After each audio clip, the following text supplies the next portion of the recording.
Akkam jirtu kabajamtoota daawwattootaa fi hordoftoota Oromiyaa Freedom Media dambalii gungumaa uummataa irraa oduu isin dhageessifna jalqaba irratti hangafoota oduu. Godina addaa saba Oromoo Walloo aanaa baatee fi aanaa Artummaa Furseetti namoonni yakka malee hidhamaa jiru jedhame. Mootummaan Itoophiyaa waamicha dhukaasa dhaabuu mootummaan Ameerikaa taasise balaaleffachuu dhiisee gara mariitti deemuun dhimma filannoo hin qabnedha jedhame. Olaantummaan dinagdee dhalattoonni saba tokko qofti dhaabbilee mootummaa federaalaa irratti qaban jijjiiramuun saboonni hundinuu walqixxummaan itti fayyadamuu akka qaban qaamoleen hawaasa garaagaraa gaafatanii. Oduu kennaa biyya alaatiin pirezidaantiin Iraan Ibrahim Raisi fi ministeerri dhimma alaa biyyattii Hussein Amir Abdullahi balaa helikoophtaraa kaleessa qaqqabeen du'uu isaanii mirkanaa'u miidiyaan biyyattii gabaase. Oduu isin dhageessisuun keessi wajjin turaan Jibriil Muhammadi amma oduu bal'inaan. Godina addaa saba Oromoo Walloo aanaa baatee fi aanaa Artummaa Furseetti namoonni yakka malee hidhamaa jiru jedhame. Namoonni hidhaman kunneen qabataa komaandii poostii labsamee fi deeggartoota waraana bilisummaa Oromoo Wobooti jedhamuun hidhamanii jiru. Guutuu gabaasa kana Xuubaa Bunee akka itti aanutti isiniif dhiyeessiti. Godina addaa saba Oromoo Walloo aanaa baatee fi aanaa Arxummee Furseetti namoonni akka malee hidhamaa jiru jedhame. Namoonni hidhaman kunneen qabata komaandii poostii labsamee fi deeggartoota Wobooti jedhamuun hidhaman jedhame. Guyyaa dheengaddaa caamsaa 18 bara 2024 Muhammad Hasan kan namoota deeggarsa barbaadan deeggaruun beekamu jiraataa magaalaa Caffaa Roobiit kan ta'e hidhameera jedhu jiraattonni. Godina addaa saba Oromoo Walloo aanaa baatee fi bulchiinsa magaalaa baatee keessaa namoonni nagaa hidhamuu maddeen OFM itti himanii jiru. Namoonni 100 ol ta'an waajjira poolisii magaalaa baateetti hidhamanii jiru jedhan. Mana hidhaa kana keessatti dhiyeessiin nyaataa waan hin jirreef hidhamtoonni kunneen rakkoo fi dhukkuboota adda addaaf illee saaxilamoodha jedhan.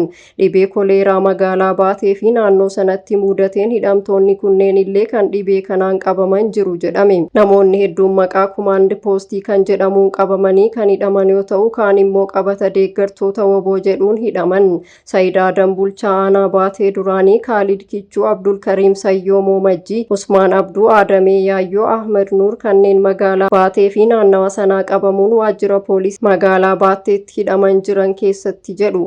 Naannawa sanaa qabamuun waajjira poolisii magaalaa baatteetti hidhaman jiran keessaati jedhu. Namoonni kunneen hedduun isaanii baatii tokko asitti qabamuu kan himan maddeen hanga yoonaa mana murtiitti osoo hin dhiyaatiin jiru jedhame.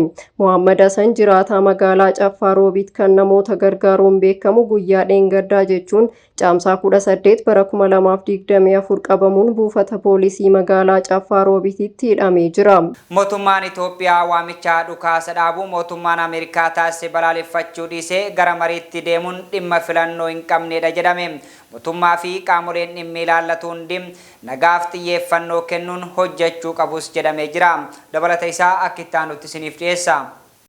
Mootummaan Itoophiyaa waamicha dhukaasa dhaabuu mootummaan Ameerikaa taasise balaaleffachuu dhiisee gara mariitti deemuun dhimma filannoo hin qabnedha jedhan kutaalee Oromiyaa garaagaraa irraa yaada OFM'if laataniin mootummaa fi qaamoleen dhimmi ilaallatu hundi nagaa fi xiyyeeffannoo kennuun hojjechuu qabus jedhanii jiru.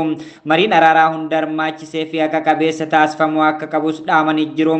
Yeroo hundaa qe'ee Oromoo boo'icha weeraruu irraa nagaa argame duuti saamichaa fi dararaan garaagaraa hawaasa nagaa irraa dhaabbachuu qaba jechuun kutaalee Oromiyaa adda addaatti kanneen yaada OFM'if kennan dubbatanii jiru. Mootummaan Itoophiyaa marii araaraa irraa qolleeffachuu fi fedhii uummanni bal'aan araaraaf qabu yeroo hundaa fashaleessuu irraa gara mariitti yoo deebi'e gaariidhaas jedhanii jiru.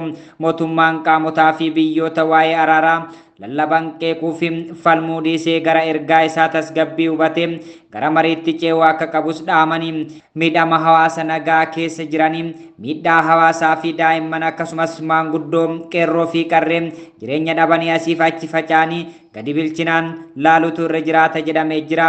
Kanaaf mootummaan waraana dhaabee gara mariitti yoo ce'e fedhii uummata bal'aa biyyattii qabdu ta'uu hubachiisanii jiru. Namoonni kutaalee garaagaraa irraa OFM'dhaaf yaada laatan wal waraansi bu'aa ariifachiisaa gonkumaa hin fidu yoo miidhaa ta'e malee jechuudhaan dubbatanii jiru. Mootummaanis ta'ee jedhee qaamolee biroo mariidhaaf marabbaadhaan nagaa buusanii hawaasa nagaa barbaadu hara galfachiisuu qabu jechuun ergaa isaanii dabarfatanii jiru. Mootummaan gara marii araaraa hunda hirmaachiseetti fuulleeffachuudhaan nageenya buusee abjuu hawaasa nagaa kana dhugoomsuu qaba jechuun yaada isaanii kennanii jiru. Olaantummaan dinagdee dhalattoonni saba tokko qofti dhaabbilee mootummaa federaalaa irratti qaban jijjiiramuun saboonni hundinuu walqixxummaan itti fayyadamuu akka qaban qaamoleen hawaasa garaagaraa gaafatanii. Dhaabbileen mootummaa federaalaa kanneen akka Itiyoo Telekoom, humna ibsaa Itoophiyaa, baankii biyyaalessaa, baankii misoomaa, daandii qilleensa Itoophiyaa, Federaal Paablik Enterpiraayizii, abbaa taayitaa daandiiwwan Itoophiyaa dabalatee dhaabbileen garaagaraa olaantummaa dhalattoota naannoo Amaaraatiin dhuunfataman dhalattoonni saboota biyyattii cinaatti dhiibamaa jiraachuun ragaaleen mul'isaa jira. Dabalataa isaa Xubaabunee akkittaa nuti isiniif dhiyeessiti. Olaantummaan diinagdee dhalattoonni saba tokko qofti dhaabbilee mootummaa federaalaa irratti qaban jijjiiramuun saboonni hundi walqixxummaan itti fayyadamuu akka qaban qaamoleen hawaasaa garaagaraa gaafatan. Dhaabbileen mootummaa federaalaa kanneen akka Itiyoo Telekoom, humna ibsaa Itoophiyaa, baankii biyyaalessaa, baankii misoomaa, daandii qilleensa Itoophiyaa, Federaal Paablik Enterpiraayizii, abbaa taayitaa daandiiwwan Itoophiyaa dabalatee dhaabbileen garaagaraa olaantummaa dhalattoota naannoo Amaaraatiin dhuunfatamuun dhalattoonni saboota biyyattii cinaatti dhiibamanii jiraachuu ragaaleen ni mul'isu. Ragaaleen sanada OFM argate waajjiraaleen magaalaa Finfinnee olaantummaa dhalattoota naannoo Amaaraan qabamuu mul'isa. Rakkoon kun bifuma wal fakkaatuun dhaabbilee federaalaa keessa akka jirus ragaaleen waajjiraalee federaalaa hedduu keessaa OFM dhaqqaban agarsiisaniiru. Dhalattoonni Oromoo fi saboota biroo sadarkaa guddinaa fi mindaa gaariis argataa akka hin jirre maddeen keessoo dhaabbilee kanneenii OFMitti himanii jiru.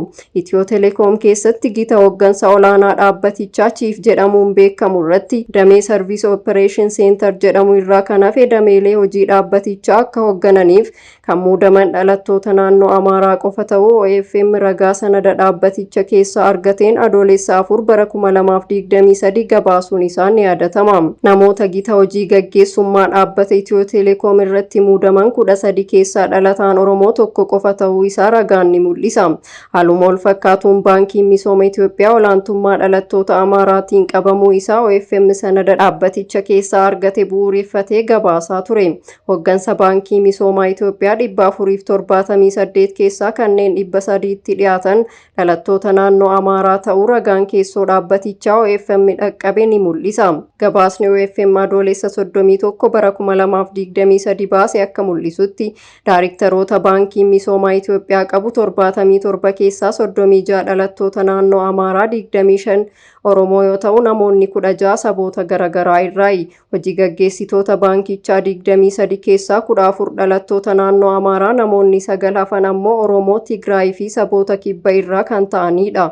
Hojii gaggeessitoota damee baankichaa 91 keessaa 56 dhalattoota naannoo Amaaraa, Oromoon 28, saboonni biroon ammoo 7dha. Haaluma wal fakkaatuun miseensota bulchiinsaa olaanoo daandii qilleensaa Itoophiyaa 18 keessaa 14 dhalattoota saba Amaaraa yoo ta'an 3 dhalattoota Oromoo, namni tokko immoo dhalataa Tigraay ta'uu maddeen himanii jiru. Ministeerri muummee Itoophiyaa Abiyyi Ahmad gaggeessitoota daandii qilleensa Itoophiyaa keessaa dhibbantaan 74 Amaaraa, dhibbantaan 5 Tigraay, dhibbantaan 5 ammoo Oromoodha. 16 saboota hafan jechuun dhaabbatichi olaantummaa dhalattoota saba tokkoo qofaan qabamuu ibsanii turan. Damee immigireeshinii daandii qilleensa Itoophiyaa keessaa bakkeewwan murteessoo ta'an kanneen akka daayiriktara dursaa garee dursaa faraqaa fi to'ataa bakkeewwan jedhaman olaantummaan kan to'ate dhalattoota naannoo Amaaraati jedhu maddeen. Damee bulchiinsa dhaabbatichaa hunda dhalattoonni naannoo tokkoo qofti wal beekumsaa fi malaammaltummaan wal qabsiisuun dhalattoota Oromoo dabalatee kan saboota biyyattii cinaatti dhiibamanii jiru jedhan. Dursaa garee namoota hoogganan 3 keessaa 2 dhalattoota naannoo Amaaraa yoo ta'an kanneen damee dursaa faraqaa hoogganan 3 keessaa 2 dhalattoota Amaaraa akkasumas to'attoota 18 keessaa walakkaa ol dhalattoota naannoo Amaaraa akka ta'an ragaan OFM keessoo dhaabbatichaati argate ni mul'isa. Dhaabbatichatti iddoowwan hooggansaa murteessoo ta'an 14 keessaa dhalattoonni saba biroo 2 hin caalan. kun immoo walqixxummaan saboota akka hin jiraanne taasisee jira jedhamuun kan himamu yoo ta'u saamicha qabeenya biyyattiifis daandii isaattu himama. Rakkoon olaantummaa saba tokkoo dhaabbilee mootummaa federaalaa keessa jiru kun furamuun saboonni, sablammoonnii fi uummattoonni biyyattii walqixxummaan akka itti fayyadaman taasifamuu qabu jechuun hojjettoota dhaabbilee kanneenii dabalatee qaamoleen garaagaraa gaafataa jiru. Oduu kennaa biyya alaatiin pirezidaantiin Iraan Ibrahim Raisi fi ministeerri dhimma alaa biyyattii Hussein Amir Abdullahi balaa helikoophtaraa kaleessa qaqqabeen du'uu isaanii mirkanaa'u miidiyaan biyyattii gabaase. Akkasuma namoonni biraa hedduun isaan waliin turan balaa helikoophtaraa caamsaa 19 bara 2024 kaaba dhiyaa Iraan keessatti mudateen du'uu isaanii mirkanaa'u TV'n mootummaa beeksisee jira. Dabalata isaa akka itti aanutti isiniif dhiyeessa. Pirezidaantiin Iraan Ibrahim Raisi fi ministeerri dhimma alaa biyyattii Hussein Amir Abdullahi balaa helikoophtaraa kaleessa qaqqabeen du'uu isaanii mirkanaa'u miidiyaan biyyattii gabaase. Akkasuma namoonni biraa hedduun isaanii waliin turan balaa helikoophtaraa wixata caamsaa 19 bara 2024 kaaba dhiyaa Iraan keessatti mudateen du'uu isaanii mirkanaa'u miidiyaan biyyattii beeksisee jira. Gaggeessaan olaanaan Iraan Ayatollah Khomeiniin du'uu pirezidaantii biyyattii Ibrahim Raisi hordofee gadda guyyaa 5 turu labsanii jiru. Pirezidaantii Raisi ministeera dhimma alaa biyyattii Hussein Amir Abdullahi waliin helikoophtara gareen kaaba lixa Iraan keessatti kufee caccabeen du'uu isaanii mirkaneessa. Miidiyaan biyyattii helikoophtarri isaan keessa turan dilbata kufee caccabe hangaa'onni kun immoo du'uu isaanii mirkaneesse. Ayatollah Khomeiniin gadda isaanitti dhagahame jaallattoota uummata Iraaniif labsuu dubbatanii jiru. Du'a pirezidaantii hordofee pirezidaantii itti aanaa Iraan Muhammad Mukabbar yeroodhaaf itti gaafatamaa yeroo akka baataniif muudamanii jiru. Mister Muhammad Mukabbar hoogganaa seera baastotaa fi raawwachiistota waliin ta'anii guyyoota 50 keessatti filannoo pirezidaantii akka gaggeeffamu hojjetu. Heera mootummaa keessatti bakka pirezidaantiin du'e tokko buusuudhaaf yeroon kenname guyyoota 50 qofa. Kaabineen Iraan itti aanaa ministeera dhimma alaa Ali Baagaarii akka ministeera dhimma alaatti akka hojjetuuf muudee jira. Kaabineen Iraan Ali Baagaariin kanaan ministeera dhimma alaa gochuun muudee jira. Qondaalli kun ministeera dhimma alaa itti aanaa turani. Erga ministeerri dhimma alaa biyyattii Hussein Amir Abdullahi balaa helikoophtaraan du'anii booda Aba Ali Baagaariin immoo muudamuu isaanii gabaasa Rootarsiitti mul'isa. Muudamni kun kan raawwate erga qaamoleen mootummaa sadan Iraan hojii raawwachiiftu seera baastotaa fi seera eegtota walgaanii boodadha. Pirezidaantii itti aanaa biyyattii kan ta'an Muhammad Mukabbar ammoo hangaa'onni pirezidaantummaa fudhachuudhaan jedhamee eeggamaa jira. Pirezidaantiin Iraan osoo aangorra jiru yoo du'e hanga filannoon guyyoota 50 keessatti gaggeeffamutti itti aanaa pirezidaantii ta'ee tajaajila. Abu Mukabbar televezyiinii irratti akka dubbatanitti faana ra'iisaa akka hordofu waadaa seenuudhaan qaawwi tokkollee osoo hin uumamne hojii pirezidaantii tokko hojjetu itti fufnaas jedhamee jira. Egaa kabajamtoota daawwattootaa fi hordoftoota Oromiyaa Freedom Media dambalii gungumaa ummataarraa oduun har'aaf qopheeffanne kanneen hanga ammaa turanii oduu isin dhageessuun kan isin wajjin ture Jibriil Muhammadi ogummaa kaameraaf teeknikaan Umar Jamaaltu nafaana ture qophiilee Oromiyaa Freedom Media kanneen hafan waliin turtii gaarii.